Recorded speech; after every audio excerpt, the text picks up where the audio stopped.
everybody, welcome to the Orange Road. So, it's been quite a while since I did anything with this channel. Reasons, there are always reasons. Mostly I've just been spending my free time on other stuff in the night age, and yeah, this kinda dropped off. But yeah, it's a new age, it's a new dawn, everybody's staying at home. So I've been playing games on Universal Battle. I should probably do a different video about how I feel about Universal Battle. On the one hand, I really like the fact that we can still play games, and whoever made it is a saint for giving us a tool to actually still play the games. But yeah, on the other hand, Universal Battle is not meant for people like me who have very little patience, and yeah, spending time on Universal Battle always feels a little bit like a little job for me, a task to do. It's just not something I can get as much enjoyment from as playing on the table. But like I said, we can still actually play, so that's always a positive. And it's very easy to just pick up a game with someone on the other side of the world, so it's also a good way to get to learn new people. So that's a pretty big plus.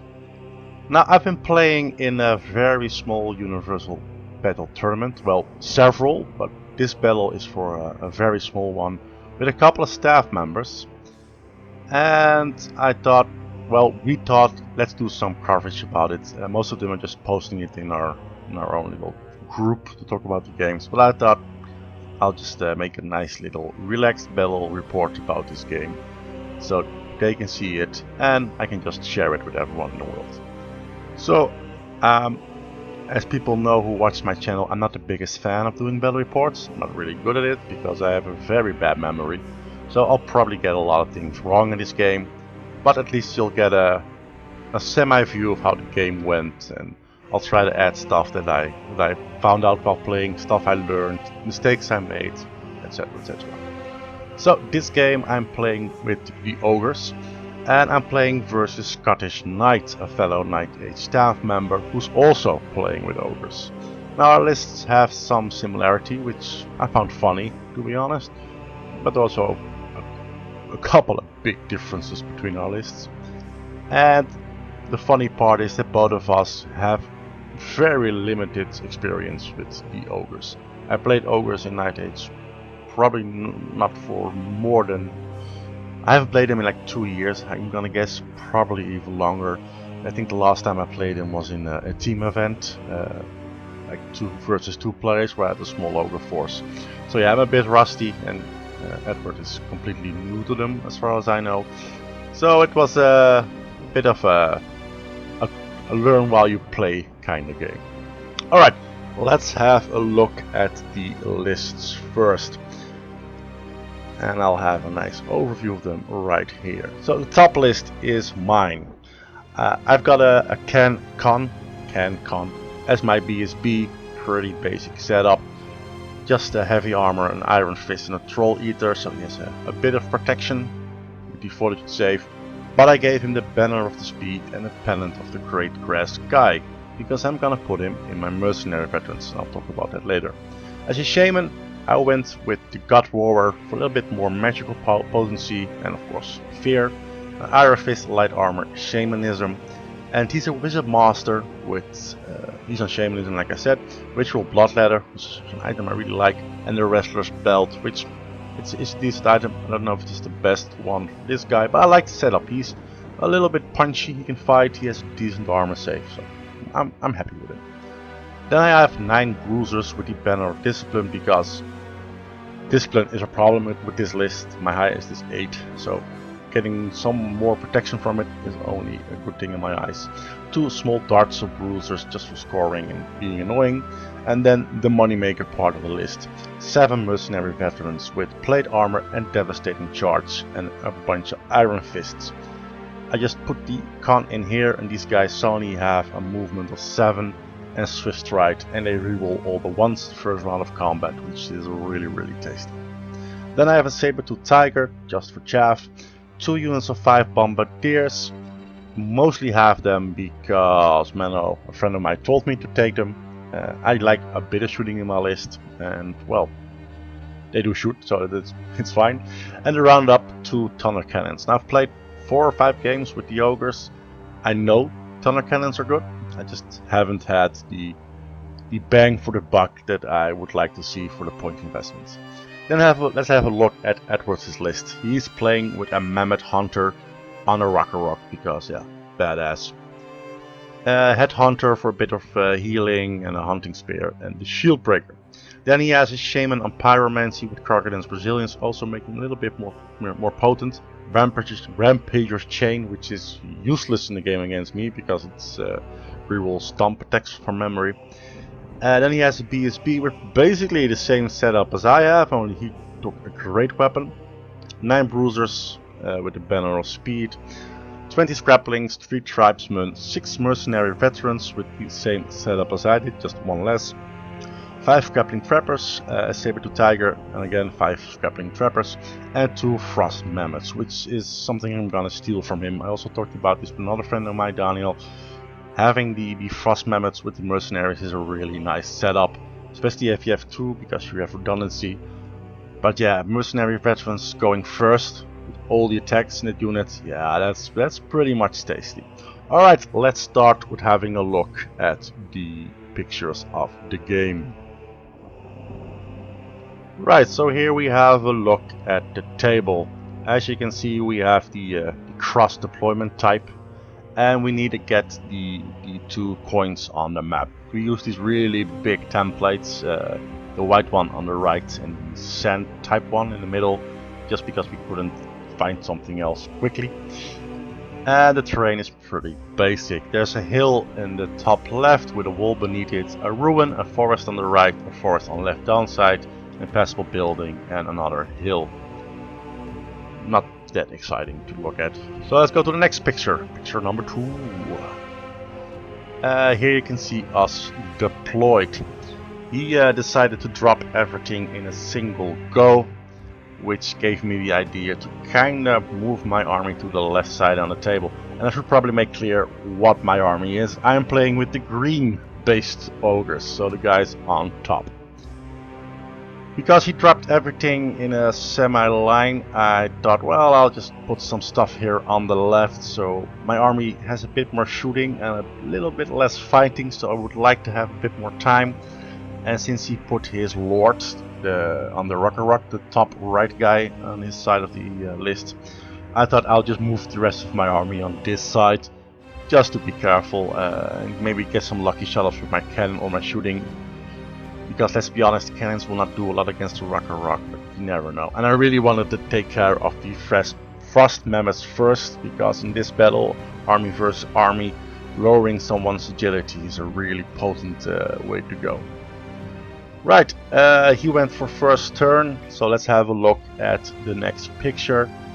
I'll just go for picture number 4. I always take too many pictures. As you can see here, he moves up quite aggressively. The trappers go into the forest so he can trap the forest, and now I'm already seeing the right side. Fortunately, the terrain is blocking him a bit, same with his units. The Rock is walking behind, so it's gonna give him a little bit more time.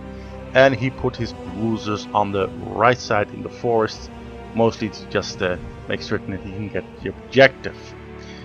If by the way you're asking why is my little pussycat behind the hill on the top, well, he has pyromancy, and I don't want him to just blow up the pussycat straight away, because I need a little bit of time to actually use him as chaff.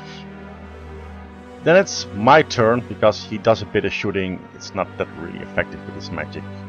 It's annoying, as you can see here in the next slide, number 5. There are already a few wounds on my army. I lost a shooty ogre on the top, for example, a wound on my cannon. Nothing that really scary yet. So I just went for a full charge on the left side, going everything into the forest with these scraplings. I try to play this game as I usually play, so I didn't want to pre-measure everything, so I don't want to give away to my opponent what I'm doing. And I was hoping that I could overrun with the mercenary block on top of the Purcell point there, an overrun in his Frost Mammoth. So I also charged the bruisers, the small dart, in the Frost Mammoth on the left side. Well, of course it didn't work like that. I should have just measured it, so that was a bit of a silly mistake on my side. But yeah, that's the way I went. And I did a bit of shooting. Nothing really happened with the shooting, which was a bit disappointing. I think I shot a few wounds off. Let's have a look at number 6 here. Yeah, nothing really much happened shooting wise. But I did get something off that was quite important, and he did try to stop. But I had a really potent magic phase. So on the right side with the number 3, I got my shamanism guy from the back, my totem summon. And I got here in the middle with number 6, I got my break the spirit spell off, so he couldn't overrun straight into my line, which was an issue. And yeah, I was quite happy with that. Combat went as you expected. Let's have a look at picture number 7. Except for the battle with the Frost Mammoth and my small daughter bruisers, because I actually sticked. I did a couple of wounds, he did a couple of wounds back, but I was quite happy with the result. And of course, as you would expect, I blew up one of my cannons, because I always blow up my war machines. So I lost one of my cannons for shooting, but I did get rid of the scraplings on the back and the scraplings here on the left. I turned around my units at the forest so that even if he charged, I would have some protection. And yeah, I was kind of feeling pretty good about this game so far. So let's have a look at the next picture, and here we go. It's number 8.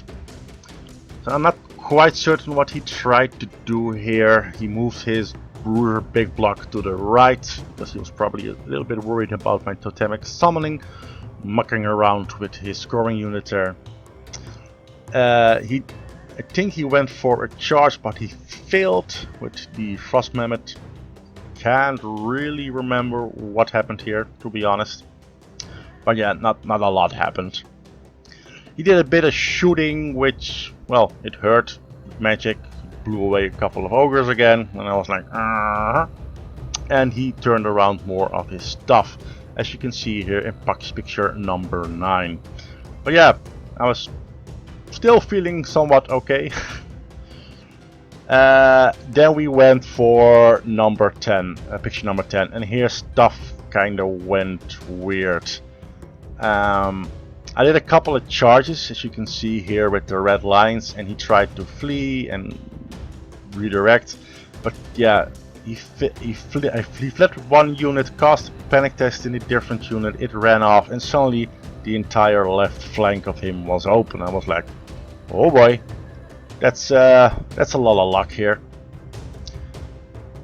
And yeah, this has some failed charges, which is never fun to have, but alright, it can happen. I don't have anything else to mention here, so let's have a look at picture number 11, where you can see me after regular deployment. So I turned back one of my cannons a bit back because I didn't want to give too many overruns. I moved my pussycat forward because mostly as chaff. I was thinking, well, they'll charge it because I couldn't move it closer nearby, so I'll just flee, and hopefully, because it's still a lower discipline army, he'll just fail the reroll test, so he just has to follow. It was the best thing I could think of, to be honest. It's not the best solution. But yeah, and I did some more shooting. I think I shot down 2 mercenaries, which, yeah, that is slowly taking a dent in the army and just trying to get some wounds around in the rest of the list. On the top right, I still have my totem mucking around, keeping that part of the army busy, so like, alright, cool. And then we get to his turn. As you can see here in picture number 12. He starts charging, which yeah, I was waiting for. Did some standing shooting, didn't really do anything, which was unfortunately for me at least. But I did have a bit of luck because I still had the totemic summon. I think I cast it again on his unit. I think I rolled 3 dice, he dispelled with 5, and I still got it, so that was just really lucky on my side. Did have the battle focus spell from Shamanism on the unit as well. So I was not too pessimistic about it, except having the character in there as well. That could be tricky. But thanks to deployment, he just couldn't fit everything in the way he liked. So he had a failed charge, which was quite lucky for me. As you can see here in picture number 13. And now I had a feeling like, yeah, the Frost Mammoth into the Bombardiers, Cannoneers, that's not the best way for me to go. I should have prevented that, played more carefully, maybe flat, because then I didn't really do anything. And now my top part of the army is pretty susceptible, but yeah, mistakes were made. I always played too quickly. On the right side, he charges everything into the totem, because yeah, after totem one around, he's a little bit worried about, I think. And yeah, no kill like overkill, and he's probably feeling pretty safe about the objective on his side there. Then we go to combat. I want to show you guys a picture. It's picture number 15 in my collection. You see the red arrow leading to his rolls to hit, and he rolls 11 dice, and there's 1 wound. I need a 6 to save, and I rolled a 6. So yeah, picture number 15 is quite painful for a Scottish Knight, and really lucky for me. He does. Here we go to picture number 16. He does stick though. I think he passed his leader discipline test very narrowly, but he made it, and he breaks my cannon ogres here on the left side. Crappy, but it can happen. So it's my turn. Like I said, in the number 16, I charge with all my cannons. So the broken chariot. I hate to call it a chariot because it's such a lousy chariot. Stats wise for the Swift Strike goes in. The other one goes into the Lord over there, because I think, well, I have impact hits. I'm already strength 5. If I can get some spells off, I might get a little bit of sneaky damage in there, and all the damage that I can do on that guy will help me later with shooting. And my last unit of Ogre cannon guys, which has been getting hammered by pyro magic, is gonna go in there in the side of the Frost Mammoth as well. And the rest of my list is kinda just mucking around, not playing aggressively enough, I feel, here on the left corner. Right, then we go to picture number 18, where you can see what is happening. The combat on the left is not that exciting. I'm doing some wounds with the impact hits, etc. But the weirdest thing is happening here in the center, because I charged my chariot in, like I said, and you can see the question mark over there. I did 3 wounds. Did have the strength spell from Shamanism on there, but I didn't do the wounds with impact hits. I think I mostly did them just with hand-to-hand combat, and he did 1 wound back, which is ridiculous. And I mean, literally, you can see it here on the left side. There is not a lot of good rolling on Scottish Knights' side, which, yeah, right. He does stick around, even though I win combat with a bit, because, well, he is steadfast. He has 1 rank because he's a big monster. On the right side, I got my new totemic summoning going around, just being annoying, trying to keep his part of the army there busy. Then we go to picture number 19. His turn, not a lot happens. I finish off the combat, his shaman runs away, and, well, yeah, like I said, not a lot is going on. The Frost Mammoth is still sticking around. So let's have a quick look at the next picture, and then it's number 20. I charged the mercenaries into the combat as well. I took care of the Rocker Rock character, and I'm just moving across the battlefield. Kinda, yeah, mopping up, to be honest. There were a couple of more difficult decisions that I was taking here. Probably also made a few mistakes that Scottish Knight could have punished me for if he had a bit more luck. It was already like a 17-3 for me, because I could just go for it, but I was getting greedy. I thought I wanted to have that big fat 20-0. So I was moving up more aggressively than I maybe should, because my mercenary unit is going straight to the right side, where he still has his major big block, as you can see here in picture 21. So I should make one thing clear: I'm not actually standing there with mercenaries that he's in my flank, but for some reason Universal Battle stopped working for me. Yeah, which was a bit of a shame. So I'm actually he's standing just in my front, and we're doing a bit of combat here. He has a lot of attacks, he has the impact hits. He could have maybe killed me, and then it would go back to like a 14-6, 15-5 or something, because I would lose the objective and I would lose quite a bit of points with the mercenary units. But unfortunately for me, that didn't happen.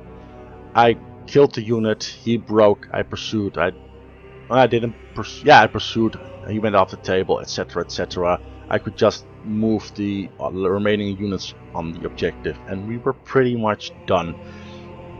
So it was at the end a big fat 20-0 for me, which I did not expect. I was quite worried about this matchup, because the Frost Mammoth, like I said, I was also thinking about that myself. My shooting isn't that effective against him, and yeah, it's just I just had a bad feeling, which apparently I shouldn't have had. I don't know. To be fair, he did roll really bad in like 2 or 3 critical parts of the game that made certain combats for me, which should have made I should maybe have win anyway, but they just went from a difficult win to an easy win, so I didn't lose any real models, so he just hammered through into the next combat, etc, etc. So it was kind of a bit of a cascading downward spiral for him. But it was a really fun game. We played it really quickly. I think we played for 3 hours, which is really fast for a game on Universal Battle. And yeah, that's pretty much the game. So, playing Ogres, don't have a lot of experience with them. I'm not playing on my best as well, because Universal Battle just it takes so long. I just try to play faster and faster and faster and faster, and maybe not the best way to play anyway. But I'll probably discuss that with either a different episode on Universal Battle or my other games that I've been playing on Universal Battle, because I really need to stop trying to play that fast. It's not cheese. It's not cheese. It's not speed chess. I should just calm down a bit. On the other hand, I don't want to sit behind a computer for 6 hours.